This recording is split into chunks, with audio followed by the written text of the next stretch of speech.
Boa noite. Boa noite ao pessoal que está chegando. Silas, Bruna, Ádila, bem-vindas aí. Boa noite. Estamos esperando a entrada do professor Rafael. Daqui a pouco ele está por aqui também. Para a gente começar a falar, beleza, meu amigo Silão? Tranquilo demais. Daqui a pouco o professor Rafael está chegando por aqui. A gente começar a falar sobre o livro de Marcos Nobre, livro Limites da Democracia, né? Conta uma história contemporânea aí, nossa. Fala um pouquinho sobre democracia, sobre partidos políticos, né? Algumas pistas e algumas explicações de como a gente tem trilhado esse caminho político que nos trouxe até aqui. Então, fica por aí que vai ser bem legal. Só aguardando aí a entrada do professor Rafael.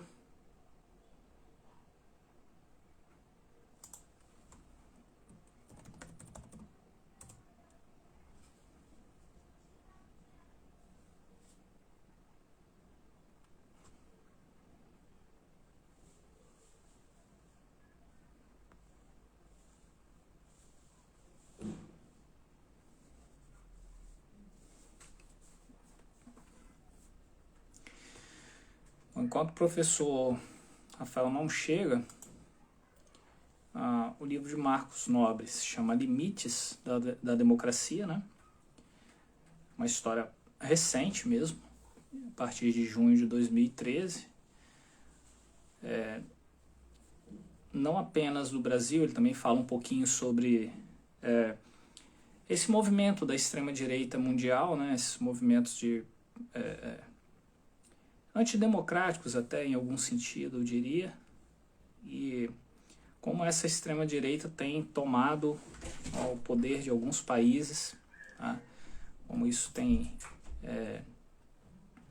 mudado aí a sociedade, inclusive de países mais antigos, né? Na Europa, como a Hungria, por exemplo. O professor Rafael chegou aqui.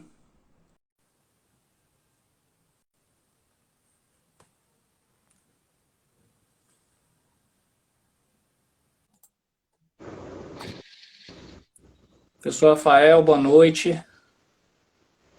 Boa noite, querido amigo. E aí, tudo bem? Tudo jóia? Prazer falar com você aqui de novo, né? Falar sobre livro. Mesmo que Você não virtualmente. gosta muito, né?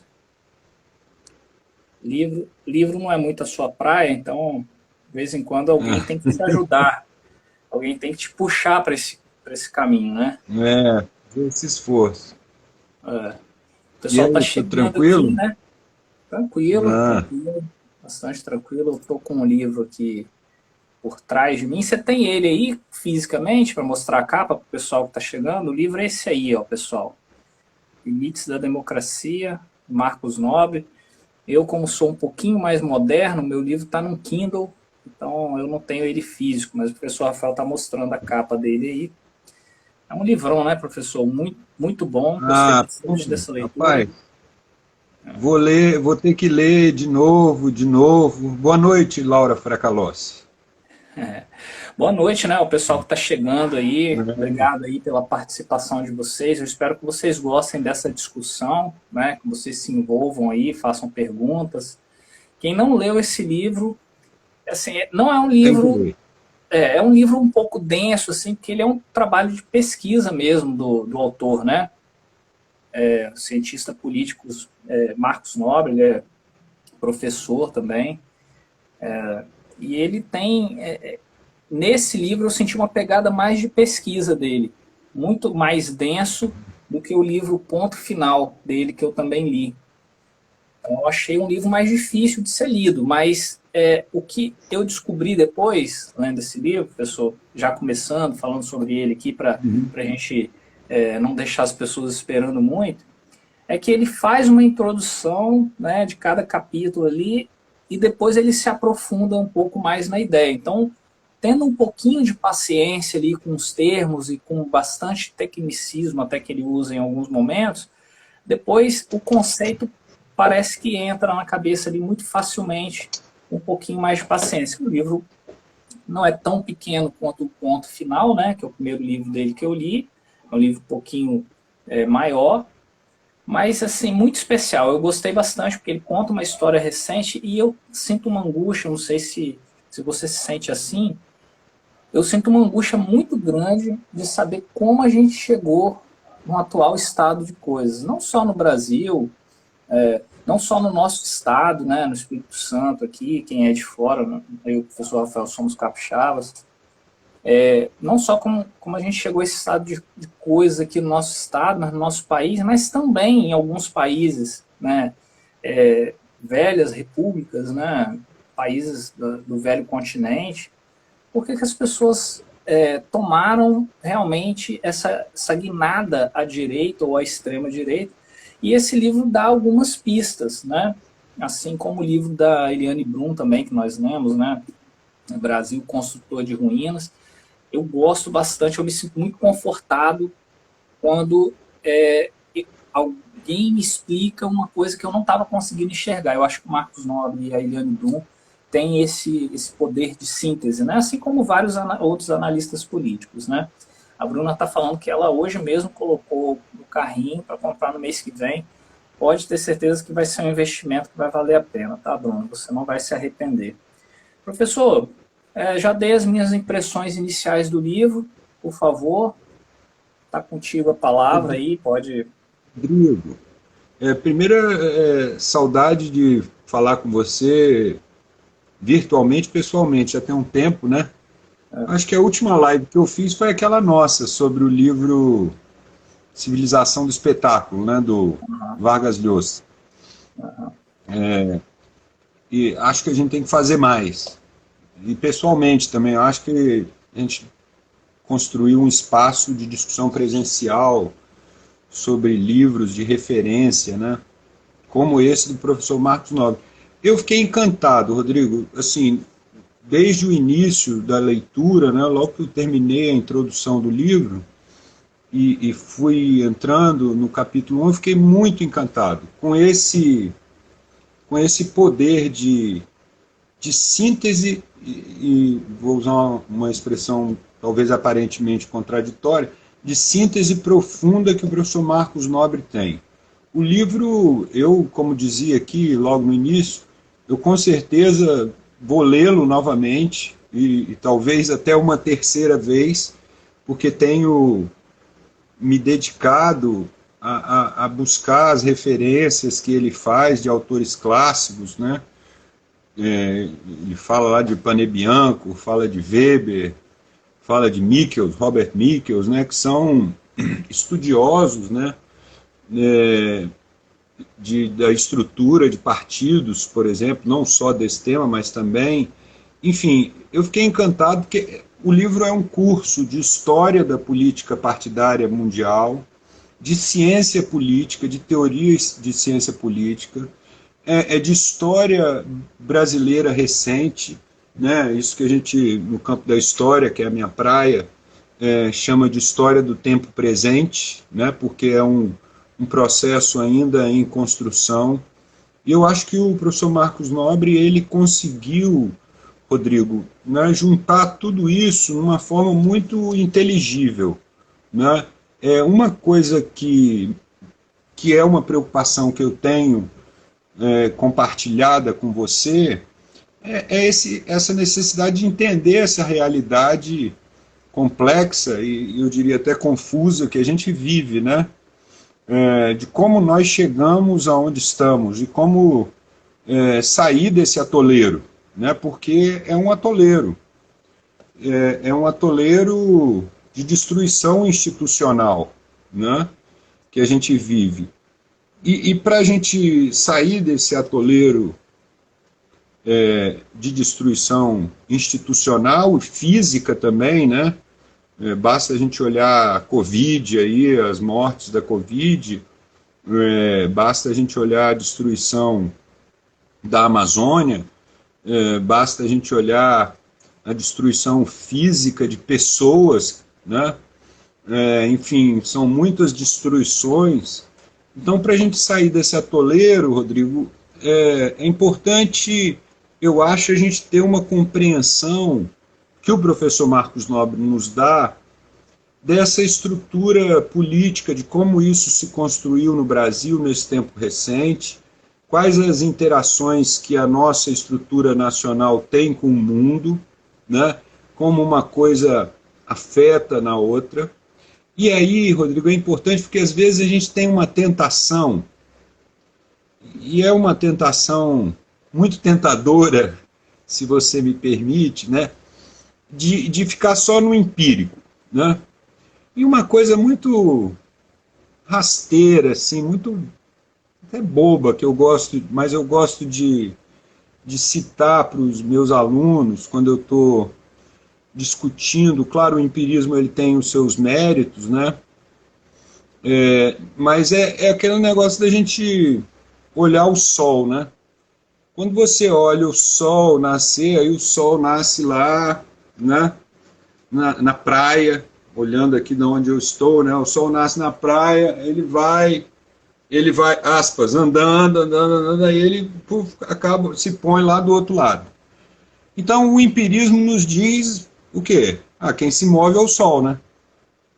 Só que quem está se movendo é a Terra, né, amigo? Ela, claro, o sol tem um movimento aí, mas o grande movimento é o movimento da Terra. Então, assim, é importante a gente compreender conceitos e teorias porque eles nos ajudam a compreender a complexidade da vida, né? E a vida social ela é cada vez mais complexa. E aí o professor, mostrando essa história dos partidos, por exemplo, ele fala lá partidos de massa, né? Depois os partidos profissionais, elitistas, depois os partidos cartel, e chega até os partidos digitais, né? Plataforma, ele, né? vai, ele vai fazendo aquilo, Rodrigo, que é uma frase que a gente usa em situações diferentes na transparência, e nós dois somos de lá, né? Que é o quê? Jogar luz, né? Jogar luz nesse mundo confuso que a gente vive é fundamental. E aí, Rodrigo, para não ficar muito em generalidades, digamos assim, adentrar um pouco mais, eu queria só destacar um primeiro elemento. O professor Marcos Nobre ele chama a atenção. Rodrigo, eu estou sendo avisado aqui no Instagram que nós estamos competindo com a live do Lula oficial. Tá difícil assim, hein? Mas enfim, vamos. Coitado, ele tinha que ter escolhido outro horário. Não vai ter a menor chance. Falar em professor, também passou, eu vi aí que passou o professor John Jerry Tomoni, a Isabela falando que está animada com a aula. Eu fui aluno do professor Rafael, então eu entendo, Isabela, por que você fica tão animado em ter uma aula do professor Rafael, né? Acho que poucas pessoas no Espírito Santo não foram alunos do professor Rafael. Sempre que você fala, tem alguém, ou foi aluno ou conhece alguém que foi, e é isso. Então é isso, pessoal. São muitos anos, né? Esses cabelos brancos não são à toa, não. Mas, Rodrigo, aí eu queria destacar esses dois elementos, assim, que é uma discussão importante da gente perceber a tal crise da democracia. O professor Marcos Nobre destaca o seguinte: a democracia, depois do pós-guerra, no mundo de forma geral, ela construiu duas promessas fundamentais. Promessa número 1 é a chamada promessa geracional, né? É a promessa de que a geração seguinte sempre vai viver melhor do que a anterior. E isso, de alguma maneira, se cumpriu, né, ao longo das décadas de 1940, a partir de 45, de 40, da década de 50, década de 60, e vai assim até a década de 70. É lógico, ninguém está dizendo aqui, nem o professor Marcos Nobre está dizendo isso, nem eu, que foi igualzinho, o mundo inteiro se beneficiou igualmente. É claro que alguns países avançaram mais, mas mesmo nos países, na época, chamados de terceiro mundo, e hoje, chamados de países em desenvolvimento, esse processo aconteceu. Se a gente pegar lá, por exemplo, o livro do sociólogo Manuel Castells. Achei que você ia falar do Steven Pinker, que ele fala também no Novo Iluminismo, né? Se a gente pegar lá o livro do Castells, Fim de Milênio, ele mostra isso com números, e números gráficos dados lá e mostra esse processo. Thomas Piketty também, aquele livro Capital no século XXI. Só que esse processo se estagnou a partir da década de 70. Claro, em alguns países durou um pouco mais, se estagna depois, mas, de modo geral, esse processo tem uma estagnação. Então, esse componente, né, essa democracia geracional, a ideia de que a posterior viveria melhor do que a anterior, se rompeu. E o segundo problema, a segunda promessa da democracia, essa vem da década de 60, final da década de 60, nós temos, né, aqueles grandes movimentos que se espalham pelo mundo, né, talvez uma primeira onda anterior a essa de 2010, 11, 12, 13, que aconteceu na França, talvez o mais conhecido, mas aconteceu na Itália, aconteceu na então Tchecoslováquia, né, aconteceu no Brasil, da ditadura. Então, aconteceu em regimes nos Estados Unidos, né, aquele movimento lá da contracultura, contra a guerra do Vietnã, enfim. E ali ficou colocado, né, uma demanda que existia, e você vê nos países de regimes socioeconômico-políticos os mais distintos, países do bloco socialista, por exemplo, lá a Tchecoslováquia, e na Polônia também tivemos movimentos em 68, países capitalistas desenvolvidos, Estados Unidos, França, Itália, países do terceiro mundo, ditaduras como o Brasil, naquela época. Ficou meio que estabelecido que um aspecto fundamental da democracia era o quê? Romper com aquele sistema político mais fechado e elitista e incluir mais as pessoas. E isso, na verdade, se perdeu também. Então, eu acho que esses são dois elementos, que são elementos chaves, para a gente pensar e reconstruir a democracia, reinventá-la. Eu até falava isso naquela série que eu estou fazendo hoje, que eu estou fazendo na CBN, termina na segunda-feira que vem, né? O título do episódio de hoje foi a reinvenção da democracia. Para a gente reinventar a democracia, claro, reinventar pressupõe a ideia de que nós precisamos construir coisas novas, mas nós temos uma base democrática, uma base de ideias e de práticas democráticas que são fundamentais de serem mantidas. E do ponto de vista mais conceitual, eu vejo que essas duas promessas, claro, eu não quero entrar em contradição com o professor Marcos Nobre, porque eu concordo com a ideia dele, não dá para a gente simplesmente voltar e refundar a democracia nos termos anteriores que ela existia, né? Esse processo, nós vamos ter que fazer algo novo. Mas eu vejo que nós temos esses componentes estruturais, conceituais da democracia que nós podemos trabalhar, né? E eu acho que essas duas promessas são chaves, né, para a gente pensar nesses limites da democracia e como sair desse atoleiro, né, amigo? Porque é um atoleiro, né? Você até comentou aí, e aí eu vou entrar bastante agora, vou entrar mais exatamente, mais precisamente, nesse primeiro capítulo, nesses primeiros 3 capítulos em que ele fala, né, eu até escolhi essa frase aqui que eu destaquei, que você mencionou aí, né? Como se fosse possível, passar dessa crise que a gente vive, voltar de alguma maneira ao mundo pré-2013. Né? Esse mundo pré-2013 que ele fala é junho de 2013, né? Quando a gente teve aquelas manifestações, né, onde muita gente demandava muita coisa e pouca gente entendia o que era demandado, né? Aí ele diz até, pensei também essa frase que eu gostei bastante, ali naquele momento, um velho estava morrendo, mas o novo ainda não tinha nascido. Eu gostei muito dessa frase, porque ninguém entendeu a mensagem das ruas. Nem mesmo as pessoas, eu acho, que estavam nas ruas em junho de 2013, entendiam que o velho estava morrendo e alguma coisa nova ainda não tinha nascido. Para a maioria das pessoas ali era só um sentimento de indignação, né? Então ele traz essa ideia, né, de que ali estava morrendo algo, né? Ele conceitua bastante a questão do presidencialismo de coalizão, né? Esse primeiro capítulo. Aí ele diz que no Brasil isso eu acho que ele refuta a ideia, né, do presidencialismo de coalizão nos termos brasileiros, né? Ele chama mesmo de PMDBismo, né? Ligando ao Uhum. partido, né, PMDB, que era um grande blocão, que hoje se chama Centrão, né?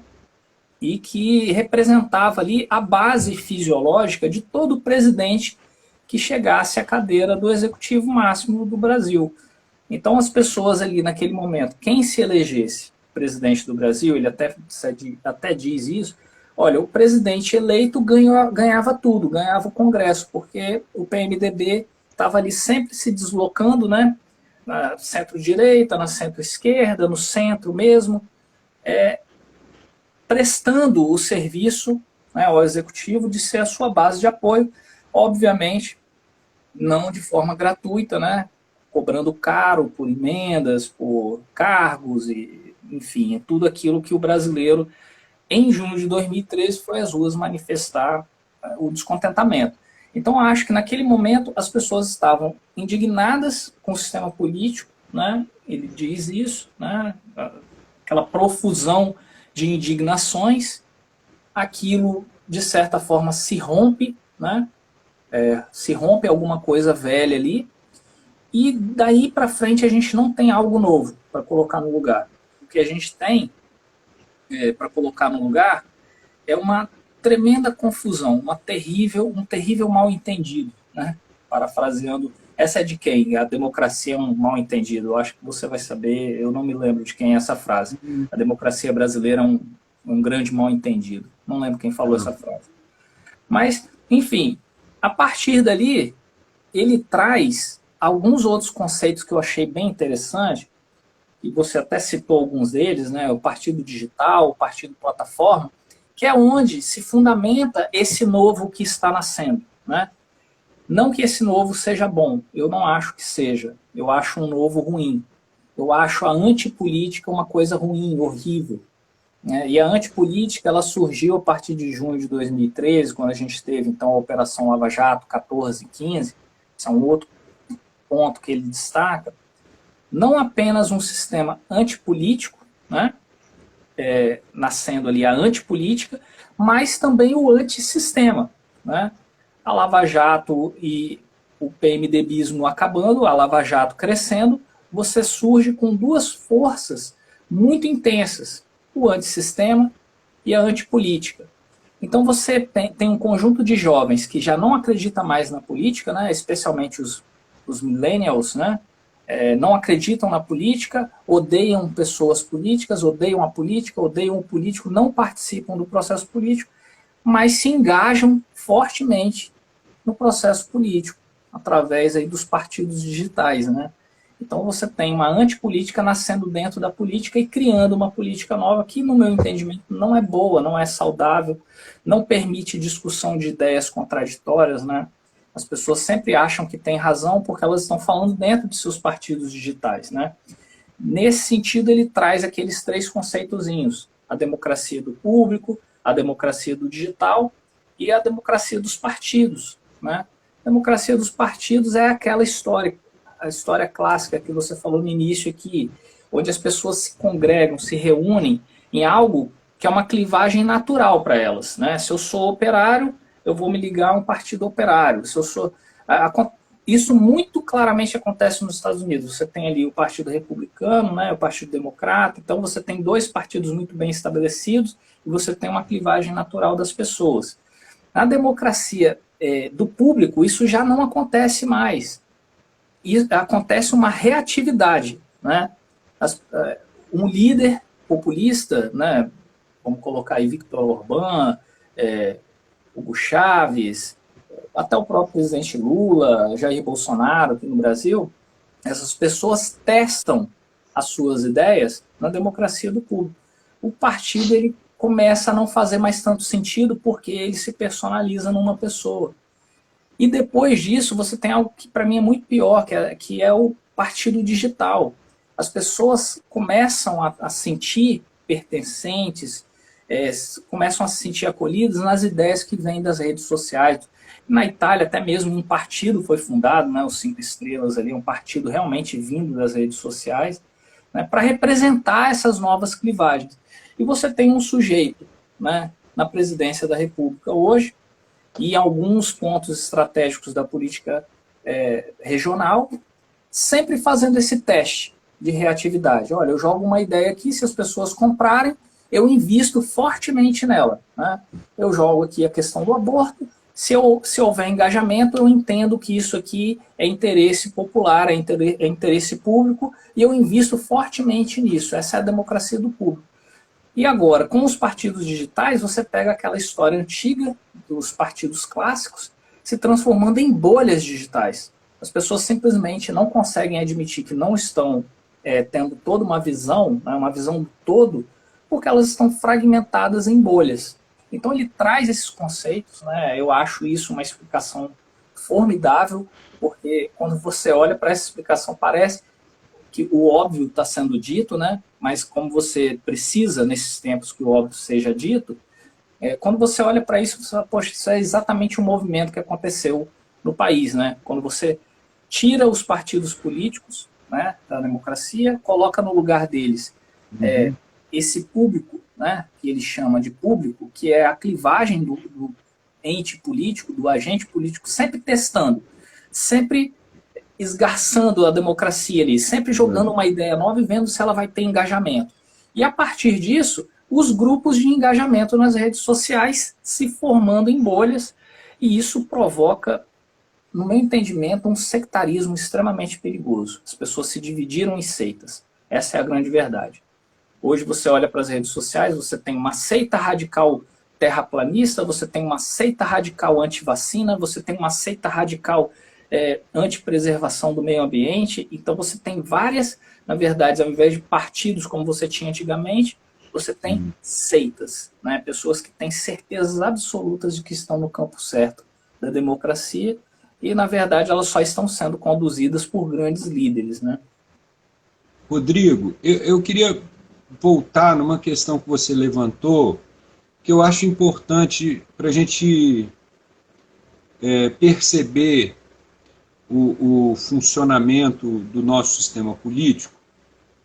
O professor Marcos Nobre ele chama a atenção que a gente usa um termo, já faz tempo que a gente usa esse termo, como se ele tivesse o mesmo sentido ontem, passado e hoje, que é a tal da polarização, né? Eu acho que essa é uma discussão importante.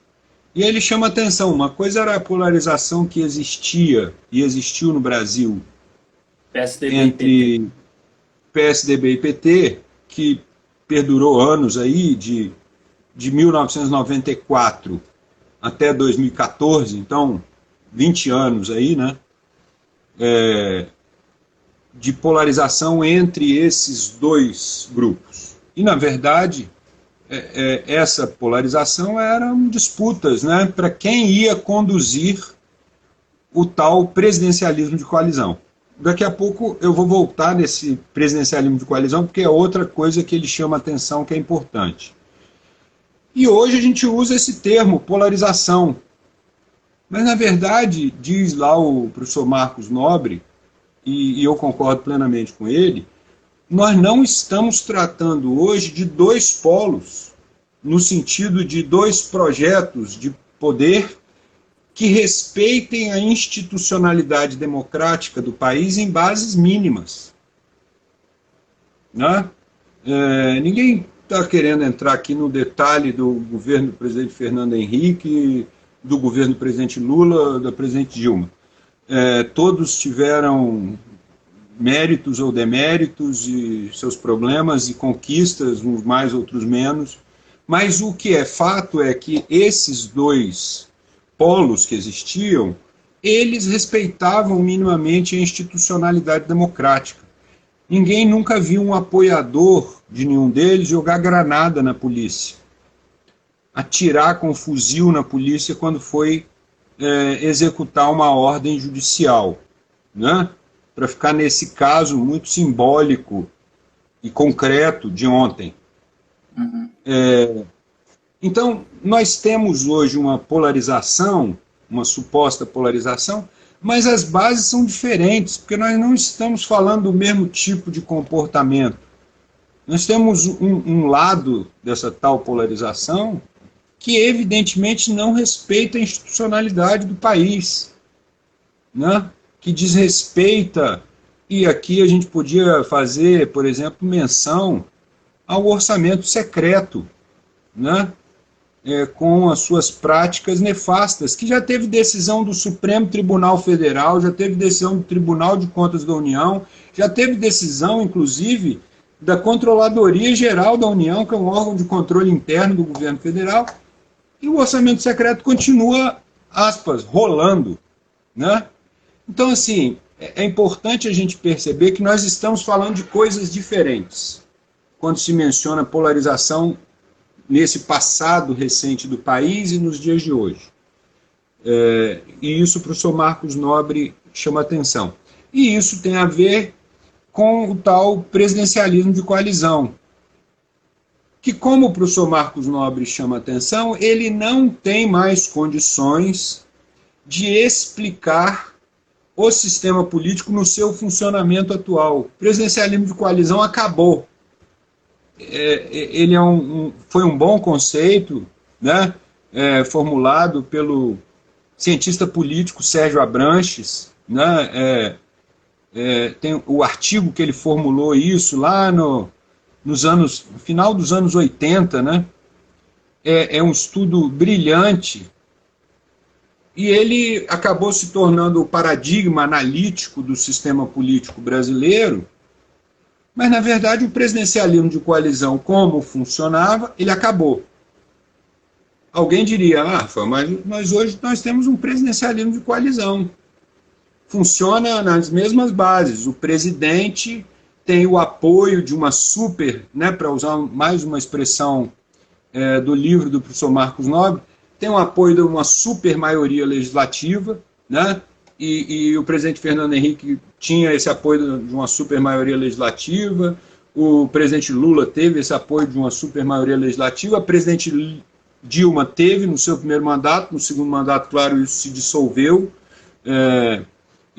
tanto que ela foi, né, como se diz, empichada. E hoje o presidente Bolsonaro tem uma super maioria legislativa, Rafael. Então, o presidencialismo de coalizão, ele continua funcionando. Não, ele não continua funcionando. Ele não continua funcionando porque ele opera com outro sentido.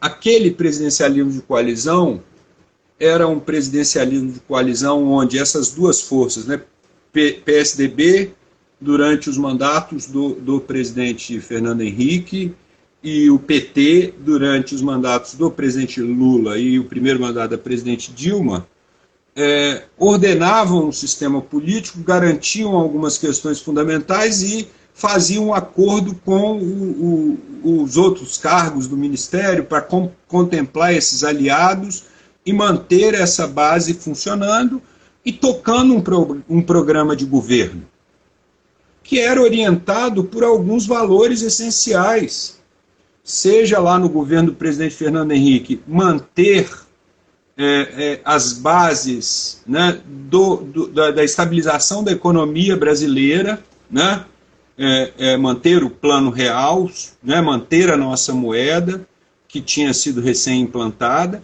seja no presidente Lula e no presidente Dilma, a partir dessas bases, inclusive anteriores, fazer uma ampliação de políticas, de algumas políticas sociais, na área da educação, na área da saúde, na área da assistência social e tal. O que nós temos hoje é um condomínio de poder, né, que articula uma maioria no Congresso, mas onde você não tem governo. Não tem um controle, né? Aperte os cintos que o piloto sumiu. Não tem um filme assim? O orçamento público, professor, o orçamento público, que é uma peça do executivo, ele está entregue a uma espécie de parlamentarismo. Por quê? Porque esse é o acordo. O acordo é esse, assim, não tem presidencialismo de coalizão porque não tem um rumo, não tem uma direção. presidente Fernando Henrique tinha uma direção, o presidente Lula tinha uma direção, o presidente Dilma tinha uma direção, goste ou não, critique-se ou não, mas tinha. O presidente Bolsonaro não tem. O que tem é um acordo de segmentação. O Congresso ficou com orçamento, o Congresso não, a Câmara principalmente, e o Senado está mais disputado, pelo menos por enquanto, né? Próxima legislatura vai ser mais complicado. A depender, claro, de quem será o presidente, também, isso é um elemento. Mas o Congresso dominou completamente o orçamento, porque esse não é um governo que se preocupa em governar. O Marcos Nobre chama atenção para isso, e o nosso amigo, ele até entrou aqui na live, eu não sei se ele está ainda, nosso amigo Geraldo Queiroz, numa reunião ontem, eu acompanhava, destacava isso, sem destacado, eu até mencionei aqui no início, esse é um governo de destruição. O objetivo fundamental dele é destruir a Constituição de 88 e as bases civilizatórias do país, destruir a institucionalidade que nós temos construído ao longo desses mais de 30 anos, desde a redemocratização em 85 e principalmente desde a Constituição de 88. E a única coisa que esse governo quer, do ponto de vista de aparecer que faz algo, é manter essa pose antissistema com essas pautas de costumes. E aí toda hora ele joga com isso, né? Aquilo que você falava lá no início. Aí vem a pauta do aborto, vem a pauta do banheiro unissex, vem a pauta de não sei o quê, tudo para criar diversionismo e ele esconder aquelas coisas que são fundamentais. É um governo que não governa. No sentido, como o professor Marcos Nobre destaca, né, no sentido do sistema político tradicional. É um governo que não governa, ele não veio construir nada, ele veio destruir.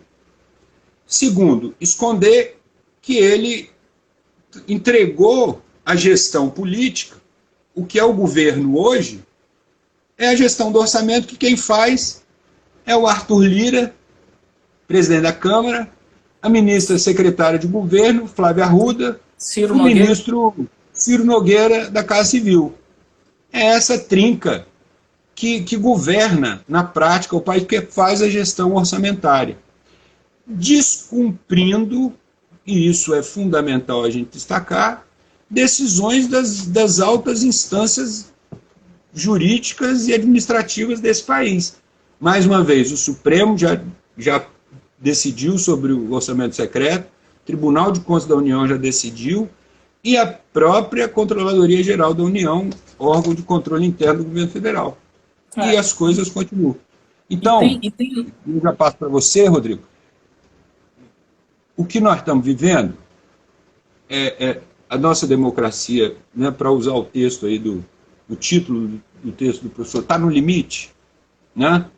Ela tem limites, a democracia, isso é lógico e óbvio. Tem gente que pensa que não, né? Acha que democracia são valores absolutos, liberdade absoluta, eu faço o que quero, falo o que quero, não pode censurar fake news, né? Fake news é liberdade de expressão, como censurar fake news, né? Enfim, mas além de a democracia ter limite, a nossa democracia está no limite.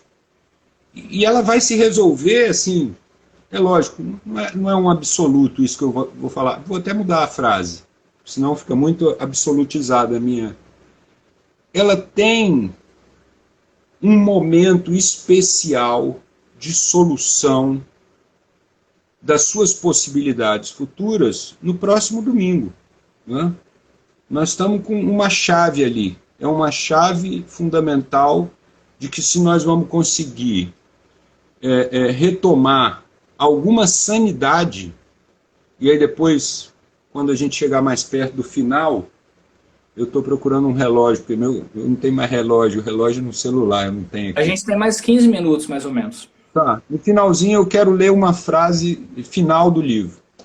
Você me avisa e me dá esse tempinho. Nós precisamos achar esse caminho. A decisão de domingo é um momento, não é um momento único, mas é um momento chave da gente reencontrar a sanidade no debate público brasileiro. Reencontrar essas possibilidades de a gente ficar discutindo coisas que são centrais para o desenvolvimento do país e não essa monte de fake news e bobagens, né, que a gente perde tempo discutindo ultimamente. Professor, Desculpa, eu vou colocar assim. demais. Não, tudo bem. A gente se empolga. Eu vou falar sobre três coisas, né, pincelando o que você disse e trazendo alguns conceitos que eu li no livro que fecharam bastante essa reflexão na minha cabeça, né? Primeiro, essa ideia de que o voto de domingo as pessoas querem voltar a 10, 15 anos atrás, né? O ex-presidente Lula, tem feito essas inserções muito insistentes, eu diria, né? De que, olha, a memória afetiva do brasileiro, vamos comer picanha, tomar uma cerveja, né?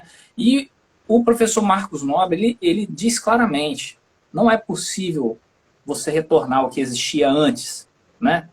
Então, isso definitivamente é uma ideia que eu refuto, né? A gente não pode pensar em voltar ao que era antes, até mesmo porque eu considero que os últimos 4 ou 5 anos que nós vivemos, eu puxo um pouquinho para antes do Bolsonaro, mas eu diria, desde 2013 para cá, o que a gente viveu não tem mais volta, é uma ruptura total e completa com o que existia. As pessoas não querem mais aquele sistema político fisiologista, o PMDBismo, o presidencialismo de coalizão fracassado que a gente tinha aqui. Então as pessoas querem algo novo. Eu não acho que é possível para o próximo presidente, seja ele presidente Bolsonaro ou o ex-presidente Lula, eu não acho que é possível governar acima dessa terra arrasada que nós temos hoje. Eu acho que eles vão ficar um bom tempo ainda discutindo o diversionismo, porque as pessoas imergiram nessa pauta antissistema, né, anti-establishment, como se diz por aí fora. Então eu acho que retroagir o que existia antes é impossível e é inviável, porque as pessoas não querem mais. Nós temos que pensar novas formas de fazer isso, até mesmo porque o sarrafo baixou demais. Eu acho que a mentira vai continuar sendo utilizada pelo próximo presidente, seja qual for, porque viram que isso engaja. Eu acho que o orçamento secreto ainda perdura por um tempo, né? Eu acho que dificilmente o Lula entra, se for ele o eleito, com forças para barrar um orçamento secreto, e eu acho que dificilmente o Bolsonaro tem interesse em barrar o orçamento secreto. Então, eu acho que a gente ainda lida com isso por um tempo e a gente não retroage ao que existia antes, até mesmo porque o que existia antes era ruim para a maioria das pessoas, né? Não fosse isso, a gente não teria caminhado nessa direção, né? E uma outra coisa que você vinha falando, que eu chamo a atenção também, é que essa coisa tá cortando aí, não sei se vocês ainda estão ouvindo. Tá. Estou ouvindo. Porque a sua rede aqui pareceu para mim que estava circulando. Mas uma coisa que as pessoas parecem que... Eu vinha dizendo das seitas, né? As pessoas têm tanta certeza, né? O Bolsonaro tem tanta certeza de que ele está certo, que ele abriu mão desse orçamento, que é uma peça fundamental para você governar um país, e ele passou a governar para suas bases, né? Esse é o partidarismo digital, né? Essa é a democracia do público concretizada na pessoa do Bolsonaro. Você joga uma tese, você olha para o seu grupo, aquilo é apoiado, é aprovado, aquilo funciona, né? Eu jogo um teste aqui, aquilo funciona, e eu governo nessa linha. Ele simplesmente decidiu que é assim que ele governa, e é assim que ele forma na cabeça dele a maioria, né? Você vai a um estádio de futebol, onde está jogando Flamengo e Santos, né? Tem esse exemplo aí recente das entrevistas que eu assisti, inclusive do professor Marcos Nobre. Você vai a um estádio de futebol, Flamengo e Santos estão jogando, só que é lá na Vila Belmiro, onde o Santos é o mandante. Você chega lá e olha para a torcida do Santos, que é a maioria, você acha que a torcida do Santos é a maior do Brasil. Então é assim que o Bolsonaro governa para suas bolhas, né? Só que ele esquece que a gente tem uma realidade onde 13% do país não tem acesso à internet. Isso dá 28 milhões de pessoas. Então isso não é governar para o país. Né? Quando você governa segmentado dessa forma, quando você abre mão daquilo que é mais importante para você fazer um bom governo, que é o orçamento público, você deixa ele na mão de abutres, né? São verdadeiros abutres. Você olha o que é Roberto Jefferson, você olha o que é Ciro Nogueira, você olha o que é Arthur Lira, você olha o que é essa gente que hoje domina o orçamento público, são abutres. E começam a aparecer casos de corrupção e superfaturamento nas bases eleitorais dessas pessoas, é óbvio. Era isso que podia se esperar.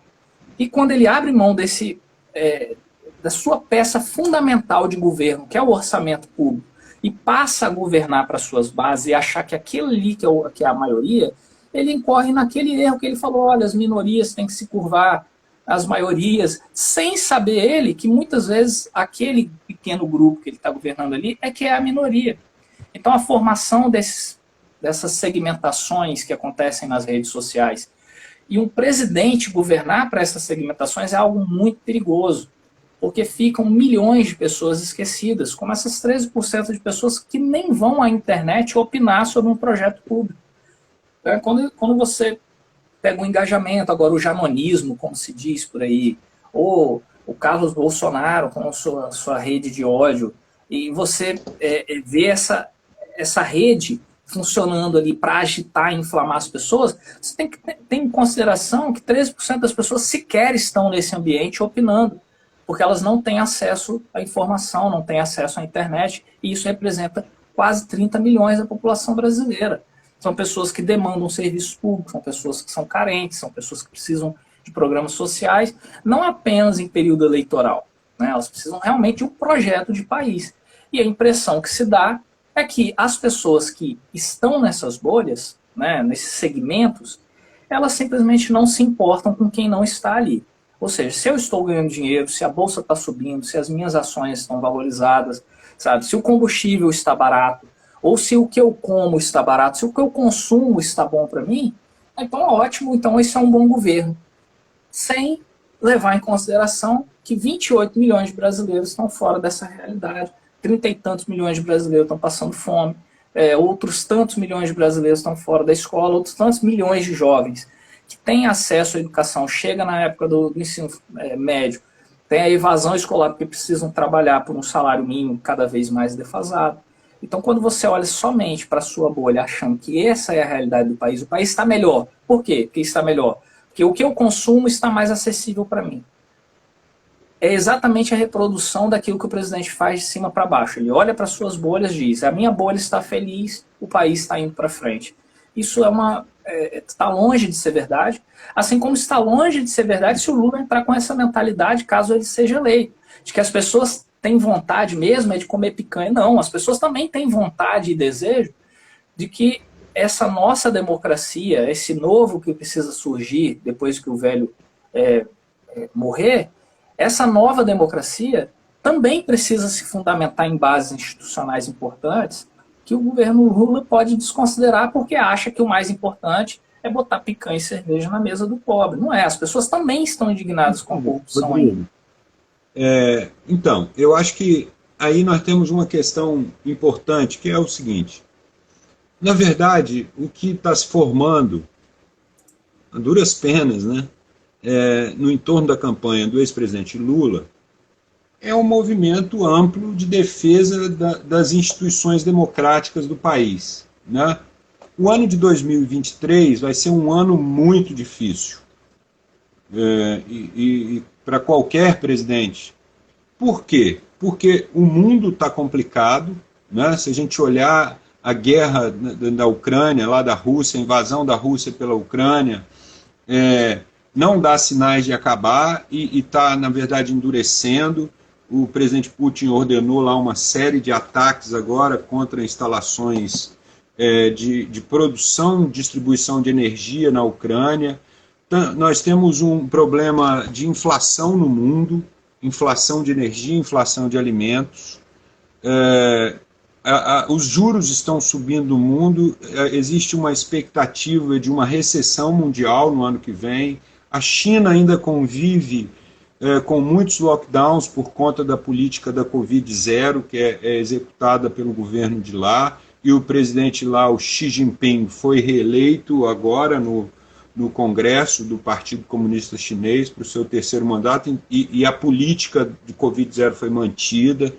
Então o ano 2023 vai ser muito difícil no mundo e vai ser muito difícil no Brasil, porque o nosso governo deixou um monte de armadilha para o ano que vem. Ou para o próximo governo, se for o presidente Lula, ou para ele mesmo, caso ele seja eleito.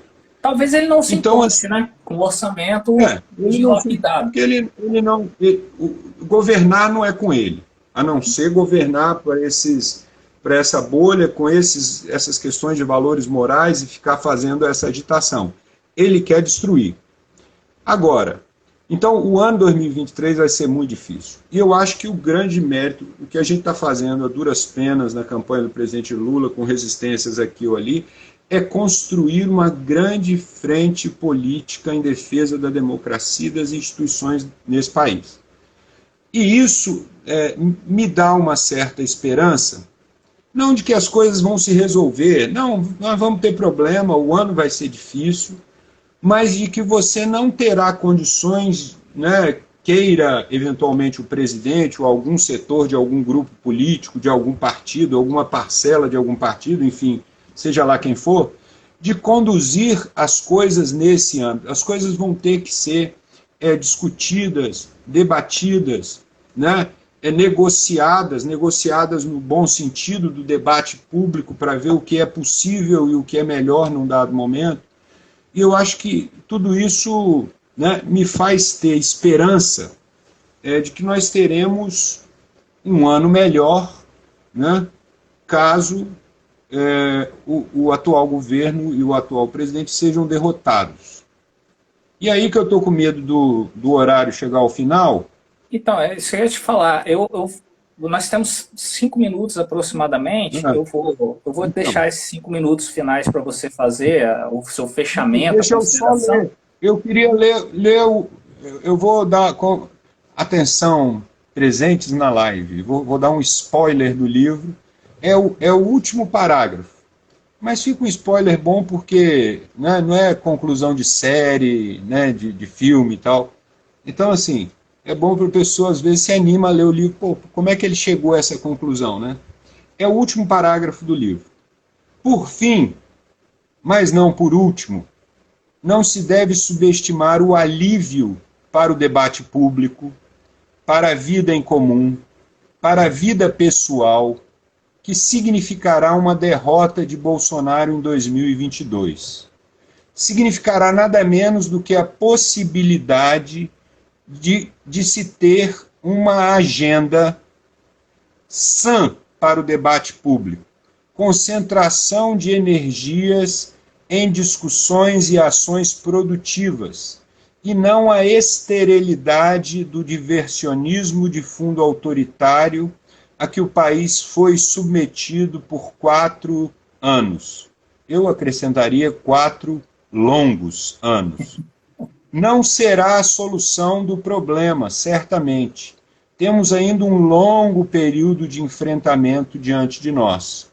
Mas sentir alívio é algo fundamental para conseguir enxergar algum horizonte de futuro.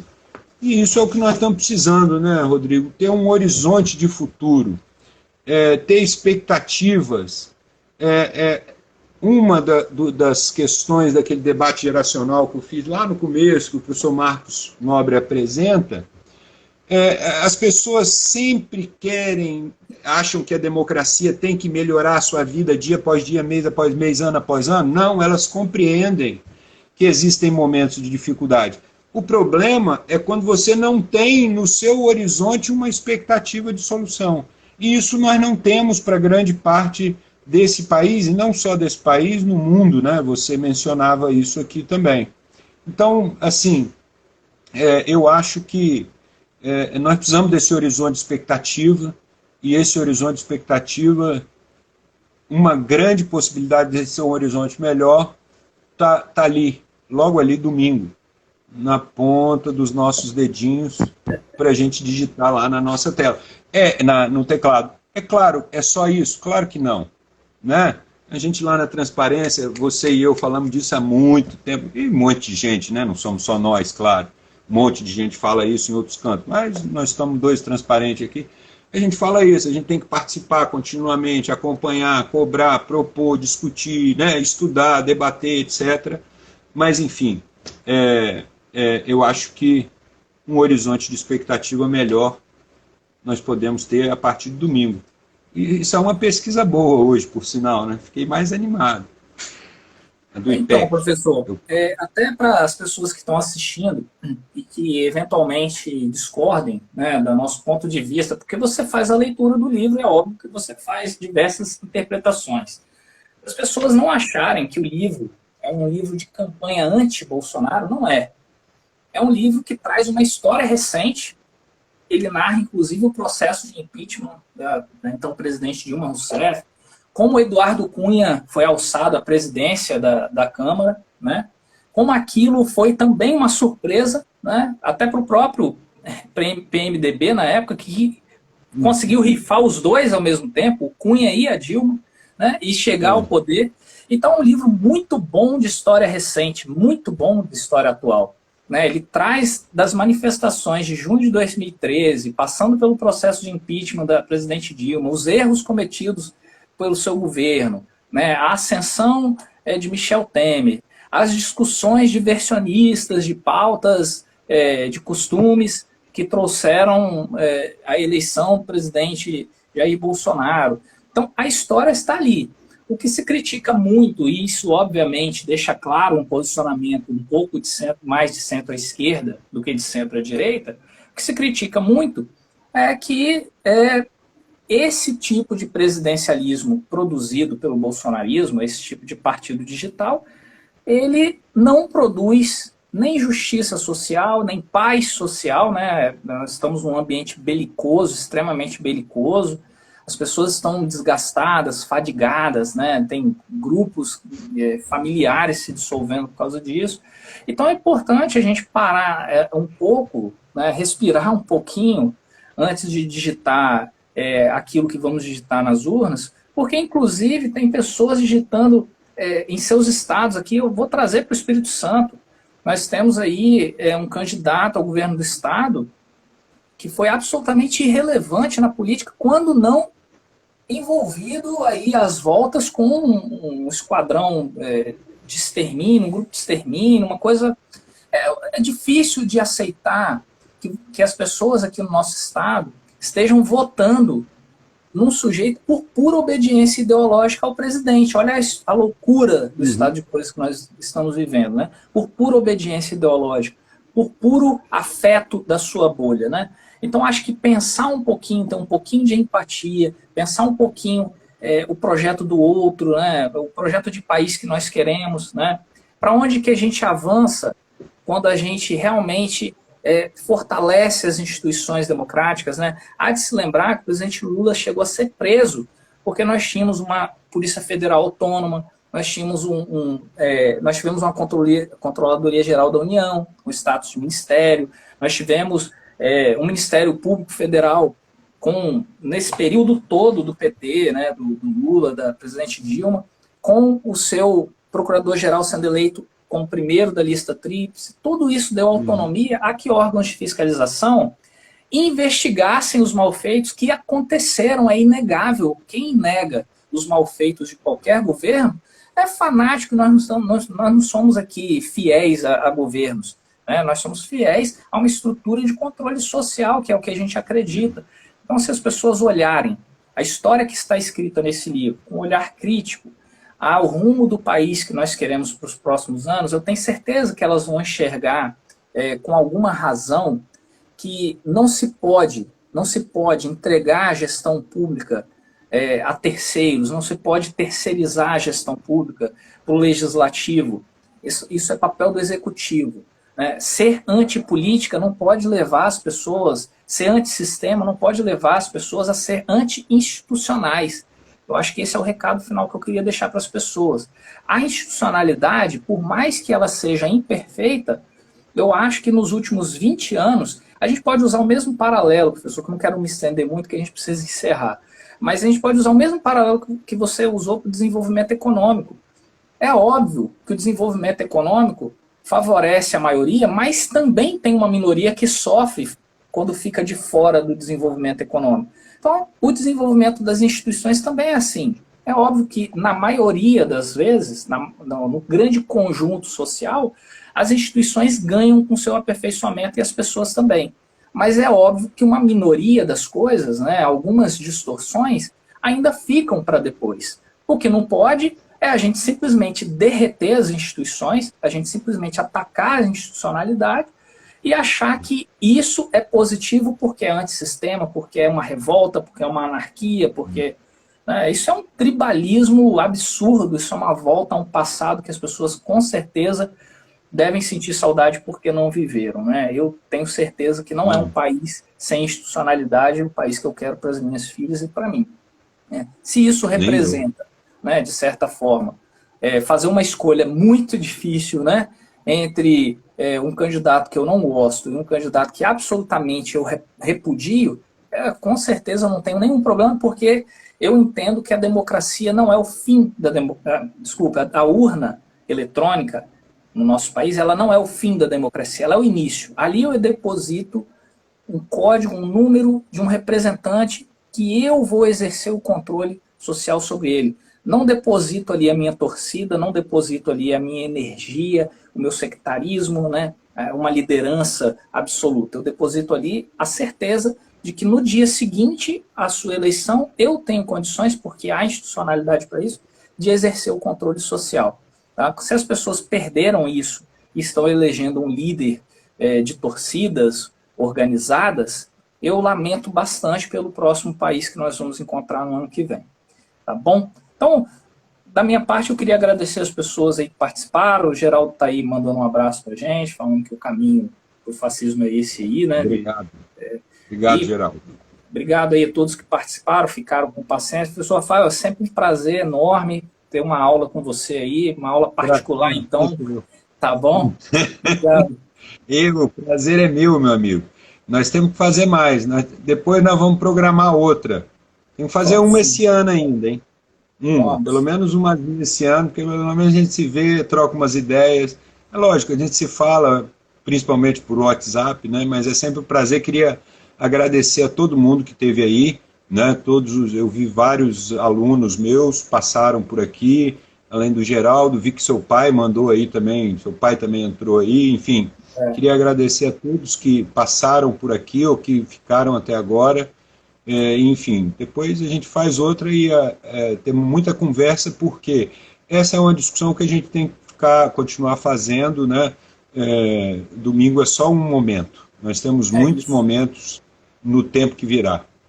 Esperamos que a gente tenha um pouquinho mais de paz e alívio, como disse o Marcos Nobre. Escolheu muito bem. Inclusive, não sei se você viu quando você estava falando, eu tinha o recorte dele aqui.